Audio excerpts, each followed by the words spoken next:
ಬಿಟ್ಟರು ಫಸ್ಟು ಅದೆಲ್ಲ ಬಿಟ್ಟಾದ್ಲು ನಡಿ ನಡಿ ಓಡು ಓಡು ಕುಂಡು ಕುಂಡು ಓಡು. ಈಗ ದನ ಕಾಯದ ಹೌದು ದನ ಕಾಯ್ದು ಬಿಟ್ಟಿಗೆ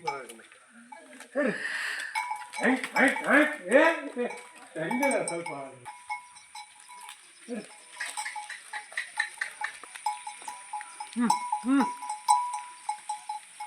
ಅವಕ್ಕಲ್ಲೇ ಹೋಗವು ಕಾಣಿಸ್ತು ಆತ ಅಲ್ಲಿ ಹೊರಗೆ ಹಾಕಿದೆ.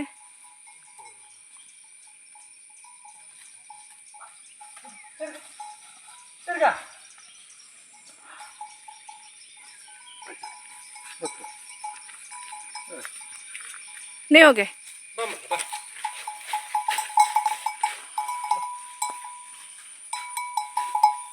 ಇಲ್ಲ ಅಂತ ಮತ್ತೆ ಮೇಯಲ್ಲಿ ಹೋಗು ನಡಿ.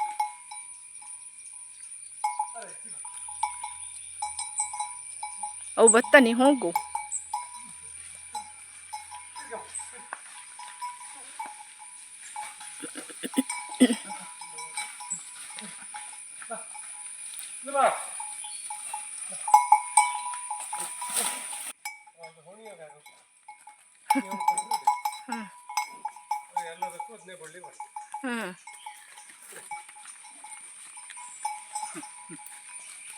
ಹಚ್ಚಿ ಹೋಗುದು ಇಚ್ಚಿ ಹೋಗುದು.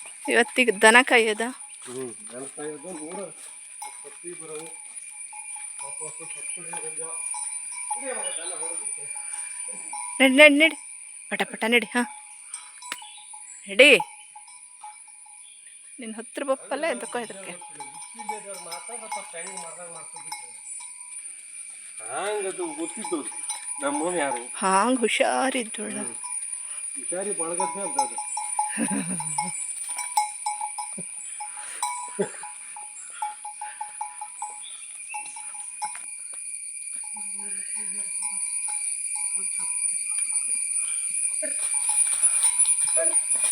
ಒಂದು ಸಾಕು ಸಾಲಿಲ್ಲ ನೋಡಿಲ್ಲ ನೀವು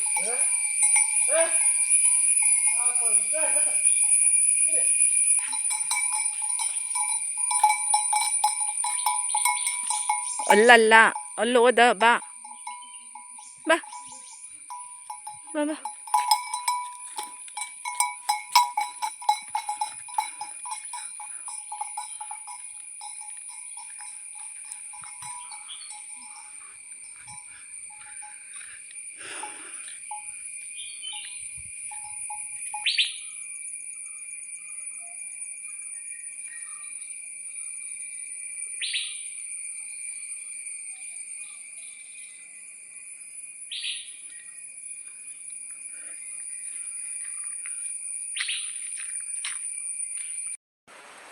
ದನ ಹೊಡೆದಕ್ಕೆ ಬಂದಾತ.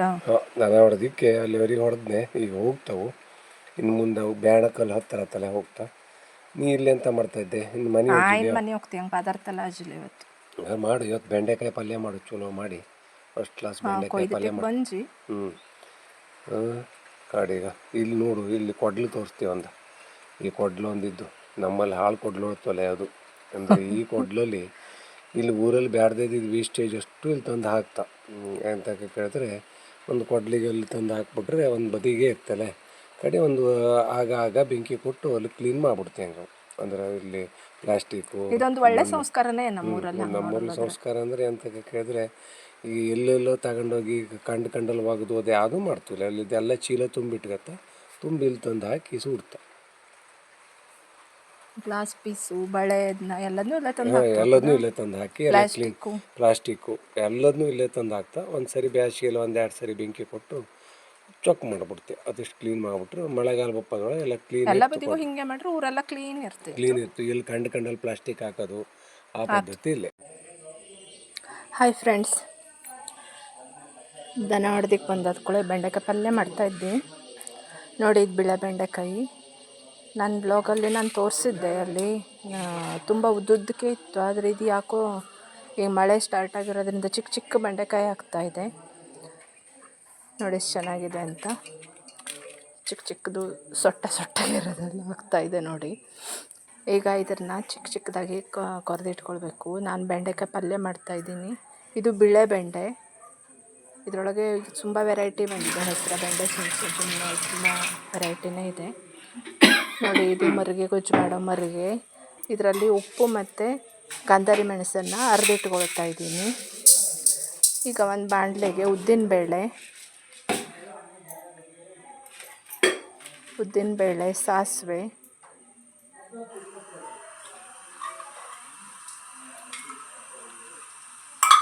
ಎಣ್ಣೆ ಹಾಕ್ತಾಯಿದ್ದೀನಿ.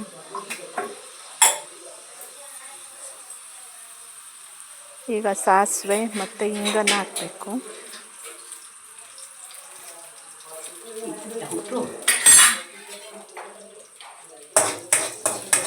ಚೆನ್ನಾಗಿ ಫ್ರೈ ಮಾಡ್ಕೊಳ್ಳಿ ಉದ್ದಿನಬೇಳೆನ. ಸ್ವಲ್ಪ ಕೆಂಪಗಾದರೆ ಪರಿಮಳ ಬಂದರೆ ತುಂಬಾ ಟೇಸ್ಟಿಯಾಗಿರುತ್ತೆ ನೋಡಿ. ಸೋಸಿದೆ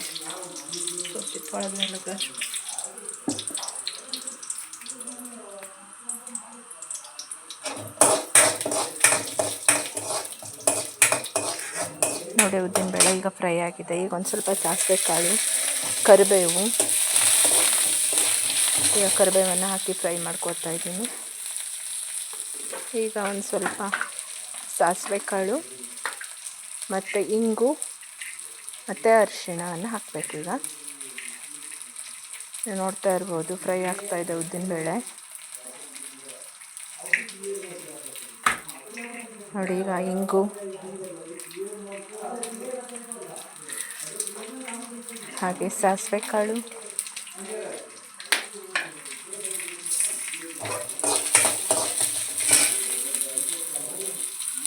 ಹಾಕಿ ಚೆನ್ನಾಗಿ ಫ್ರೈ ಮಾಡ್ಕೊಳ್ಳಿ. ಆಮೇಲೆ ಕೊನೆಯಲ್ಲಿ ಅರಿಶಿನ ಹಾಕ್ಕೊಳ್ಳಿ. ಇದೆಲ್ಲ ಚೆನ್ನಾಗಿ ಫ್ರೈ ಆದ ತಕ್ಷಣ ಸಣ್ಣ ಕೊಚ್ಚಿಟ್ಕೊಂಡಿರೋ ಬೆಂಡೆಕಾಯನ್ನು ಹಾಕ್ತಾಯಿದ್ದೀನಿ ನೋಡಿ.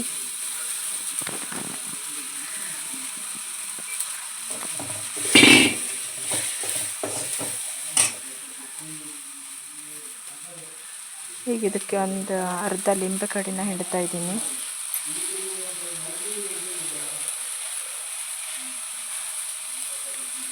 ಈಗ ಕೊನೆಯಲ್ಲಿ ಬೆಂಡೆಕಾಯಿ ಕಾಮನ್ನಾಗಿ ತುಂಬಾ ಲೋಳೆ ಆಗುತ್ತೆ ಅನ್ನೋದು ಎಲ್ಲರ ಕಂಪ್ಲೇಂಟು. ಅದಕ್ಕೊಂದು ಸೂಪರ್ ಟಿಪ್ಸನ್ನು ನಾನು ಮಾಡೋ ಟಿಪ್ಸನ್ನು ನಿಮ್ಗೆ ಹೇಳ್ಕೊಡ್ತೀನಿ. ಕೊನೆಯಲ್ಲಿದೆ, ನೀವು ನೋಡ್ಕೊಳ್ಳಿ. ನಿಮ್ಗೆ ಇಷ್ಟ ಆದರೆ ಮಾಡಿ. ಆಗ ಅದರಿಂದ ಇದರಲ್ಲಿರೋ ಲೋಳೆ ಅಂಶ ಎಲ್ಲ ಬಂಡಿಗೆ ಹಿಡ್ಕೊಳ್ಳುತ್ತೆ ಚೆನ್ನಾಗಿ. ಪಲ್ಯ ಉದುರು ಆಗಿ ಬರುತ್ತೆ, ಒಂಚೂರು ಲೋಳೆ ಇರೋದಿಲ್ಲ. ನಾನು ಮಾಡ್ತಾಯಿದ್ದೀನಿ ನೋಡಿ, ನಿಮ್ಗೆ ಕಾಣ್ಬೋದು. ಆ ಟಿಪ್ಸ್ ಏನು ಅಂತ ಕೊನೆಯಲ್ಲಿ ತೋರಿಸ್ತೀನಿ. ಈಗ ಮರಿಗೆನಲ್ಲಿ ನಾನು ಎಲ್ಲದರಲ್ಲೂ ಗಾಂಧಾರಿ ಮೆಣಸನ್ನು ಜಾಸ್ತಿ ಯೂಸ್ ಮಾಡ್ತೀನಿ. ಇದು ಆರೋಗ್ಯಕ್ಕೆ ತುಂಬಾ ಒಳ್ಳೆಯದು, ಶರೀರಕ್ಕೆ ತಂಪು. ಹಾಗಾಗಿ 1-2 ಸ್ಪೂನು, ಒಂದು 5-6 ಗಾಂಧಾರಿ ಮೆಣಸನ್ನು ಹಾಕ್ಕೊಂಡಿದ್ದೀನಿ. ಈಗ ಇದನ್ನು ಚೆನ್ನಾಗಿ ಕುಟ್ಟನ್ನೆಲ್ಲ ಹರ್ಕೊಂಡು, ಈ ಮರಿಗೆ ಪರಿಚಯ ನಿಮ್ಗೆ ಇರ್ಬೋದು, ನಾನು ಎಲ್ಲ ವಿಡಿಯೋದಲ್ಲೂ ನೋಡ್ತಾ ಇದ್ದೀನಿ. ಯಾಕಂದರೆ ನಾನು ಹೆಚ್ಚಾಗಿ ಗಾಂಧಾರಿ ಮೆಣಸನ್ನು ಯೂಸ್ ಮಾಡೋದ್ರಿಂದ ಅದನ್ನು ಇದರೊಳಗೆ ಹರಿದ್ರೆ ತುಂಬಾ ಚೆನ್ನಾಗಿರುತ್ತೆ ನೋಡಿ. ಈಗ ಈ ಬೆಂಡೆಕಾಯಿ ಪಲ್ಯನ ಸ್ವಲ್ಪ ಇದರಲ್ಲಿ ಹಾಕಿ ಮಿಕ್ಸ್ ಮಾಡಿ ತೆಕ್ಕೊಂಡು ಮತ್ತೆ ವಾಪಸ್ ಹಾಕ್ತಾಯಿದ್ದೀನಿ. ಉಪ್ಪು, ಹುಳಿ, ಖಾರ ಎಲ್ಲ ಸರಿಯಾಗಿ ಬಿದ್ರೇ ತುಂಬಾ ಟೇಸ್ಟಿಯಾಗಿರುತ್ತೆ ಬೆಂಡೆಕಾಯಿ ಪಲ್ಯ. ಮತ್ತು ಇದು ಬಿಳಿ ಬೆಂಡೆ, ಇದು ಸ್ವಲ್ಪ ಲೋಳೆ ಕಡಿಮೆ ಇರುತ್ತೆ. ಹಸಿರ ಬೆಂಡೆ ತುಂಬಾ ಜಾಸ್ತಿ ಇರುತ್ತೆ ಲೋಳೆ. ಈಗ ಉಪ್ಪು, ಹುಳಿ ಎಲ್ಲ ಇದಕ್ಕೆ ಹಾಕಿ ಆಗಿದೆ ನೋಡಿ. ಈಗ ಇದನ್ನು ಚೆನ್ನಾಗಿ ಫ್ರೈ ಮಾಡಬೇಕು.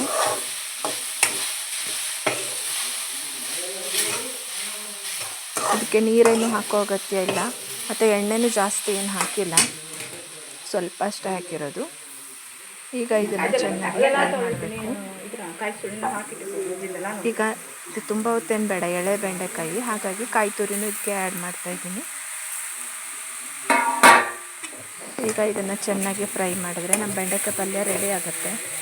ಆದರೆ ಇದನ್ನು ಲೋಳೆ ಅಂಶ ಹೋಗಿಲ್ಲ, ನೀವು ಗಮನಿಸಿರ್ಬೋದು. ಈಗ ನಾನು ಇದಕ್ಕೊಂದು ಸೀಕ್ರೆಟ್ ಟಿಪ್ ಹೇಳ್ತೀನಿ ನೋಡಿ. ಇದು ಬಾಳೆ ಎಲೆ. ಈ ಬಾಳೆ ಎಲೆನ ಚಿಕ್ಕ ಚಿಕ್ಕ ಪೀಸ್ ಮಾಡಿ ಇದಕ್ಕೆ ಆ್ಯಡ್ ಮಾಡಿ ಒಂದು 5 ನಿಮಿಷ ಚೆನ್ನಾಗಿ ಫ್ರೈ ಮಾಡಿದ್ರೆ ಈ ಬಾಳೆ ಎಲೆ ಎಲ್ಲ ಲೋಳೆ ಅಂಶನ ಅಬ್ಸರ್ವ್ ಮಾಡ್ಕೊಳ್ಳುತ್ತೆ ಮತ್ತು ಬಂಡಿಗೆ ಹಿಡ್ಕೊಳ್ಳೋ ಮಾಡುತ್ತೆ. ನಿಮ್ಗೆ ನೋಡಿ ತೋರಿಸ್ತೀನಿ ನಾನು. ಕೆಳಗಡೆ ಸ್ವಲ್ಪ ಕಪ್ಪಾಗುತ್ತೆ, ಪಲ್ಯ ಹುಡಿ ಆಗುತ್ತೆ 1-2 ನಿಮಿಷ ಫ್ರೈ ಮಾಡಿದ ತಕ್ಷಣವೇ.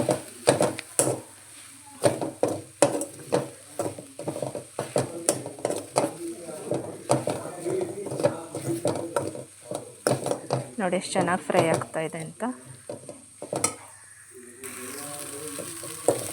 ನೋಡಿ ಎಷ್ಟು ಉದುರಾಗಿ ಬಂದಿದೆ, ಒಂಚೂರು ಲೋಳೆ ಇಲ್ಲ. ಕೊನೆಯಲ್ಲಿ ಬಾಳೆನೆಲ್ಲ ನಾವು ತೆಕ್ಕೊಳ್ಬೋದು.